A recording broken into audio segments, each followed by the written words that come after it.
If we go 2-2 on this road trip out west, I'm okay with that. If we go 3-1, I'll be ecstatic.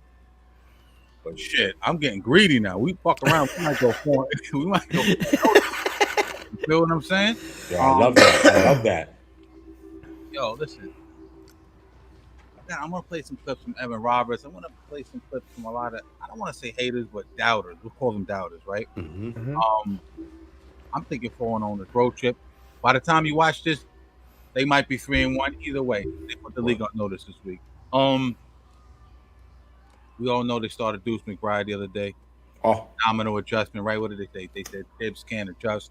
They said, and we said it too. Eric Spoelstra ran circles around him with the X and O's last year in the playoffs. Tibbs is learning to make adjustments, bro. He's lengthening up the rotation. I'm going to put Tibbs' hat in the ring for Coach of the Year.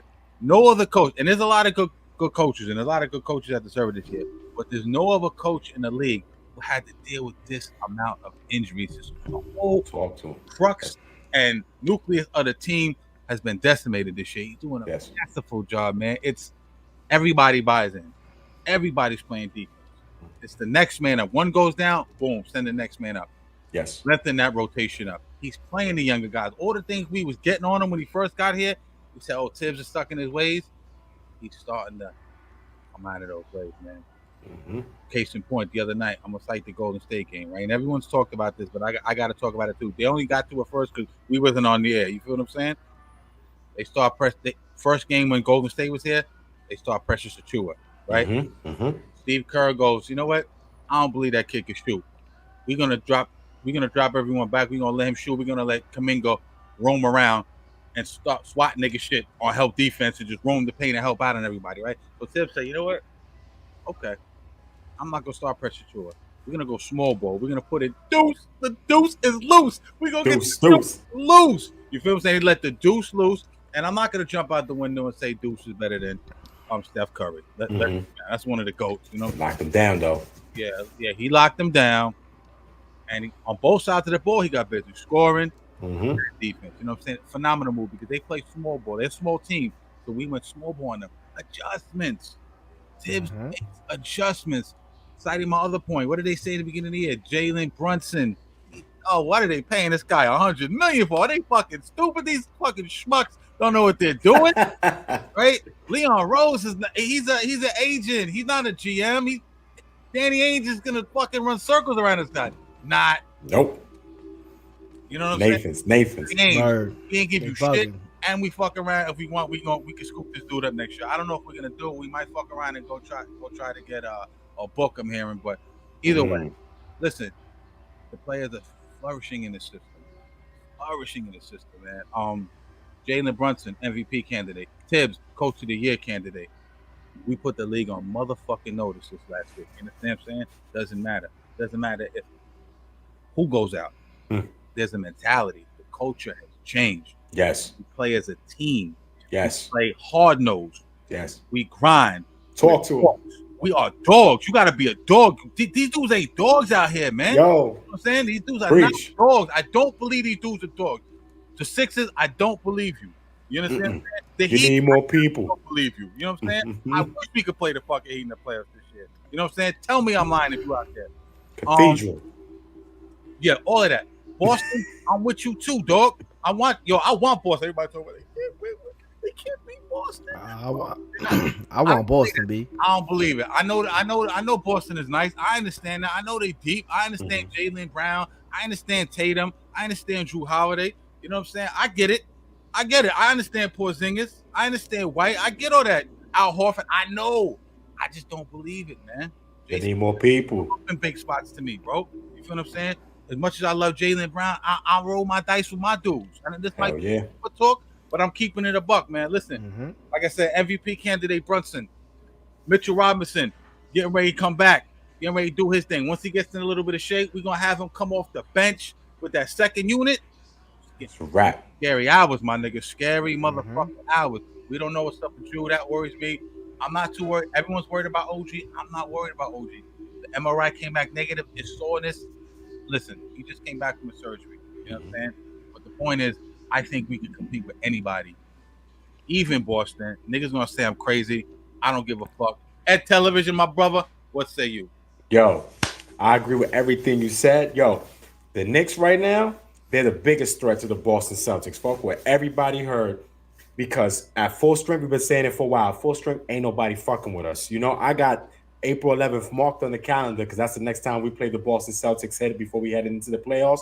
And I feel that's the game that's going to show and prove to everybody that we can run and gun and play with them, you know, with the best of the best.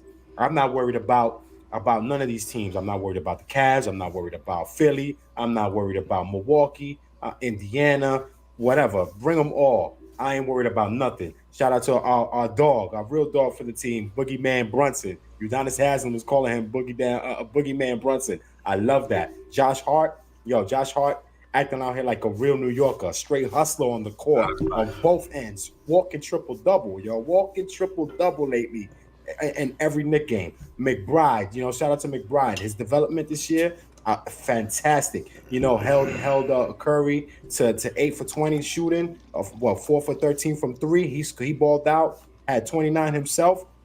Straight dog. I love his development. Precious, steal. Toronto fans is crying right now because we got Precious. Shout out to Precious BX on. You know what I mean? The Knicks right now, man.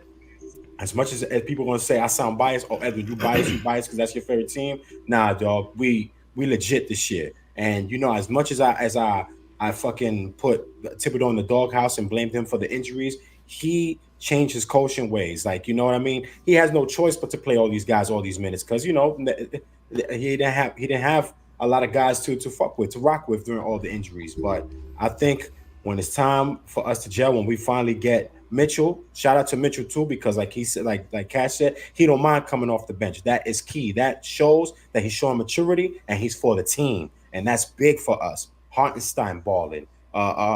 Bogdan, he's working his way. I know a lot of people still don't like Burks, but I feel like Burks is going to show up sooner or later. He just a good game, but Burks is never. He just got to find his rhythm back. He just got to find his rhythm back. When he got his rhythm back, it's a wrap, bro. From 1 to 10.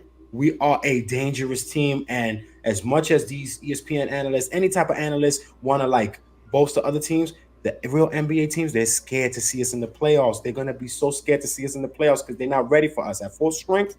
We the Don Dadas of the NBA right now. That's just me. I'm jumping out the window. I'm full throttle jumping out the window. I'm like Goku on Nimbus right now.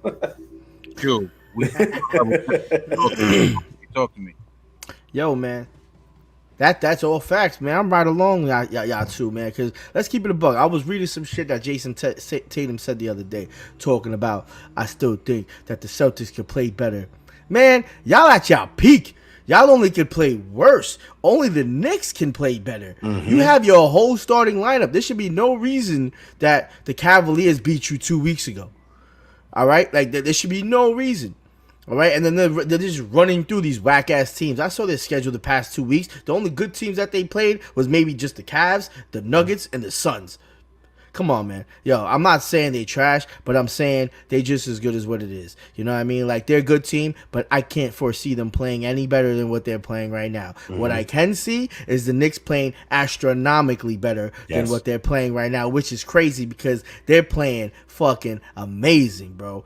That's like, it's what's scary is that we have all these injuries and we still busting ass out there. Like, we're winning games we shouldn't really be winning. And we're winning them in amazing fashion. And and I know it goes behind teams, and it reminds me of like Chris Childs' interview when he was talking about when he went to go play the Hornets and they came out to I Believe I Can Fly, and he already knew they were gonna whip their ass. Where my dog's at? That's how I feel every game, bro. Like tonight, it's gonna be a really good night because we already beat the Nuggets, and I think we could beat them again. To be honest, keeping a buck, they're slow team. I don't see them like they're a really fundamental team and they're sound, but I don't see stars behind them. Like, if they do win, it's not even gonna be like a pretty win if they win the finals. Let's keep it a buck. Like, everybody want to, and they can't play all that fast paced ball like the Knicks has been playing because the transition defense is insane now. Like, it slacks a little bit, but from time the majority of the game, it's crazy. The spacing, open shots. Steph Curry said it in an interview. He's like, "What you thought? yo, Deuce McBride was the game changer. Yes. He was out there scoring buckets. Yo, they were moving the ball around. They were setting up the pick and rolls. They were like, yo, as soon as they started doing the pick and rolls to Jalen Brunson, the ball starts moving around. The open man's going to be open. They're going to make that shot. That is the most important thing. And when this team is even shooting decent, like, we're just going to blow past dudes, man. I like this. I like the shots we're taking, too. Like, a lot of people forget the type of shots we're taking. We're not only just taking open good shots, but we're going into the paint. And the Knicks have been doing that a lot the last 2 games. Yo, we're making a lot of points into the paint, and that means that's the easier shots that they're taking. But then what that's going to open up is that they're going to try to put more people in the paint and less people on the perimeter. And we can shoot too, bro. We're going to have somebody open out there, and we're going to drain that 3, bro. Draymond said that Jalen Brunson is the hardest to guard in the whole NBA when he's off the pick and roll. Shout out to my man Fatty J. What up, my boy Fatty J? Yo, Boston hasn't seen this with OG yet. Mm-hmm. Oh, she's going to lock down Tatum. I'm with you. I'm with that too. Yeah, he's going to strap him up. Strap him up. Let's go. That's what. And I know we're gonna talk about it afterwards too, about like what Evan was talking about from WFAN, but you know, like I'll keep it a buck, man, and I don't know what's gonna happen with Randall next year because his injury is really starting to scare me, and we know how serious a shoulder dislocation is, and the fact that they keep it under wraps, and you just hear like little flurries of rumors that he's gonna return on this day, and then it gets blown out the window. Like, what's next? He's gonna get reevaluated in a week or 2, and then get pushed another 2 more weeks. So you know, we have to see with that. I think OG's gonna be. They Bill Belichick in it right now. They don't got to say what they doing, man. Why they gotta fucking tell the media what they doing? No. I agree, but what the playoffs is around the corner. Why we gonna let you know what I'm saying? I'm just saying that could be or it could be that he's fucked up. We don't know. That's what I'm saying. But like, we would seen him in the lab. We seen him in the lab. How is he? Yeah, because they were marking today. Today was supposed to be his first game back originally, like a month ago. But I don't know. But at least he's working. At least we see Mitchell Robinson working. You know, he's right doing contact, right? You know, and that's beautiful right now. We need that. You know, with 14 games left, we got a fairly easy schedule the next 14 games. If you look at the schedule, like we only have like maybe 4 teams that we have to like be scared of, like real deep playoff teams. You know, that have deep playoff runs the last couple of years. Which is I'm looking at it now. The Nuggets. We got to watch out for the Nuggets, the Thunder, which is the Thunder, low-key one of the best teams in the NBA, number 1 in the West. We got to watch out for the Bucks and the Celtics, April 11th. Like I said, April 11th against the Bucks. Besides that, we got a fairly easy schedule, man. Like, this is the time the team needs to gel and show, like, yo, we here. Like, we are fucking here, and ain't nobody going to fuck with us. Yeah, and I think the way we're playing right now, like, I know we were worried about how the team's gonna gel and whatever, but I feel like the type of decisions that Thibodeau is making and how he's coaching his team, you know, like OG came back for 3 games and we won. You saw the difference. You know what I mean? Yeah, we saw the difference, but even when he left again, it's like we're not skipping a beat, and that's important because, you know, it was a little rough in the beginning, but that I think it was because it was just too much at once. You know, we lost Randall, and then we lost OG like damn near a couple of weeks right after. You know, like a couple of games right after. Yeah, right. It was the same game. So we just didn't even know because the OG shit was just like out of the blue that we didn't even know he was having bone spurs. But they were a little bit slow to grasp. But I think now the way that they're picking it up, whatever they're doing and whatever he's doing and the decisions he's making, it's definitely showing right now. And I feel like at this point, like I'm just so hyped the way they're playing. Even if we don't have fucking OG, bro, and we make it to the playoffs, I'm gonna tell you right now, we're not losing the first round. We're in 4th right now, right? We could slide into 3, right? We're in 4th right now. Yeah, we're in 4th. Yeah, we're 1 game behind because the Cavaliers just lost to the just lost to the Heat yesterday. So if we beat the Nuggets, we're 1 game behind. Yeah, the Cavaliers right now, they're 43 and 26 with 41 and 27, like literally. All right, but let's just say let's go to 4th scenario, 4th place. We play the Magic. I think we could beat them. Magic is no slouches. I think we could beat them. I think we could beat the Magic too at full strength. The 3, we play the Pacers. What matchup would you rather have?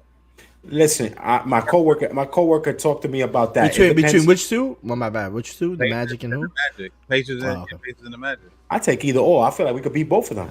I feel like we match well against both of them. The Magic, I'm a little scarier. I'm scared of the Magic. Now I won't even say scared. I won't even say preoccupied. But we are 1-3 against them. But the last game that we went to see them play against the Magic at the Garden, we kicked their ass. Like, and that goes to show the momentum shifted, and the games that we played them, we only lost by a couple of points. I think it was only one game that they like blew us out, but every game was a close game. It all came to transition defense and making buckets. And I feel like we have the momentum. The Pacers, I'm not too scared. Tyler Hallie's a dope player, but that's all who they have right now. That's all they got right now, Hallie. So one man ain't gonna beat the Knicks. That Right. Hottie ain't gonna beat the Knicks by himself. I ain't scared of Miles Nah. Turner, Obi. I ain't scared of Obi. Matherin, I ain't scared of Matherin. I ain't scared of those guys. You know what I mean? Miami, I ain't scared of Miami this year. You know what I mean? Philly, if Embiid don't come full strength, it's a wrap for them. It's breaking news: the Mets just got JD Martinez, but we'll get back to that. No. Let's go. Breaking news. That's big well, breaking that's news. Yeah, they needed another bat. Word, big time. But Yeah. and you look at the last two playing teams in Chicago and Atlanta, like really, who's scared of Chicago and Atlanta? Nobody right now. Nobody. So the only team I see as a Got the bracket. You got the bracket up. Can y'all pull up the bracket? I got it right here. 1 through 10. The teams so 1 through 10. if we slide in that third spot, right? All right, so look, this is what I'm trying to ask. If we go 4 or 5, we're gonna wind up playing the Celtics. We're gonna wind up meeting the Celtics in the second round. Second round, yeah. But if we go 3, we avoid them. We play the Bucks, I believe. Is that how it works? Yeah, because the Bucks will be number 2. That's how it works. So in the second round, we can see the Bucks. Yeah. All right, I'd rather do that. So then, if we end the season 3, And that's if the Bucks make it out the first round. I don't know, man. There's some weird energy around that team, bro. yeah, Bucks are playing a little bit better now. No, yeah, they're playing better, but out, Damon, Giannis. no, Damon, and Brown last night, they was going at it, man. They was going at it, and they was checking each other. Yeah, Brown's a dog, though. You know what I'm saying? He was picking up Dame full court. He got that bag, man. He got to come out. He got to come home. Get his, but still, Dame was getting his. But they dogs. Yo, Boston is dogs. I ain't gonna lie. But with Juju, I think we could beat them, dog. But I know it's hard to say. I don't want to say with Juju. But a full health. I think we could compete with them. Excuse me, without Juju. But I think we could beat them. I know that sounds crazy with Juju. And I think we could beat the Bucks. I think we could beat them with Juju, and then like your man said, Jason. You add an OG to lock down the Tatum. Tatum is known for disappearing in the playoffs, man, as well as all around talented player he is. He kind of disappears in the playoffs. He's like a seesaw player in the playoffs, man. One game he'll score 30, next game he'll score 16. One game he'll score 35, next game he'll go 1 for 10. Like, you throw OG at him. Oh, what I saw a percentage last year. He only averaged 37% shooting against OG when OG was on the Raptors last year. So imagine him guarding him now in the Knicks in the playoffs. He could double that. Like, with OG on the Knicks is a plus 122 when the Knicks play OG. So they're saying that he could be a defensive player of the year this year. 22 when he's on the floor. Yeah, plus 122 when he's on the floor with the Knicks. That is big time basketball right there. That's a plus for us, man. That's big time basketball. RJ, as much as we loved RJ, and shout out to RJ, my condolences to RJ for losing his little brother Nathan, but RJ couldn't do that. RJ wasn't known for a defensive minded player like that. OG was the guy that we needed. Thank God we got him now. Yeah, facts. That's a whole fact. I think that's gonna make ultimately the difference in the playoffs. I obviously Randall's gonna be. It would be obviously a big beneficial help and benefit to have him in the game. To be another scorer and shit, and play that hard physical type game. But in the playoffs, we need somebody like OG on the. We need him on the court. He's a definite, because I feel like we could go a lot further with him than without him. Yes. I think we've been managing scoring points the way we've been playing. I think everybody has picked it up. Deuce McBride scoring, Jalen Brunson scoring, Dante Vincenzo scoring, Isaiah Hartenstein is scoring. You know what I mean? Like Hartenstein is even scoring. So it's I think people are picking up the slack from where they need to pick it up. Which is exactly what Tibbs said when Julius went down. He said collectively, obviously not one person can make up for what Julius can do, but collectively as a team, I think we can figure it out. And that's, I think, what they've been doing since then. I agree 100%.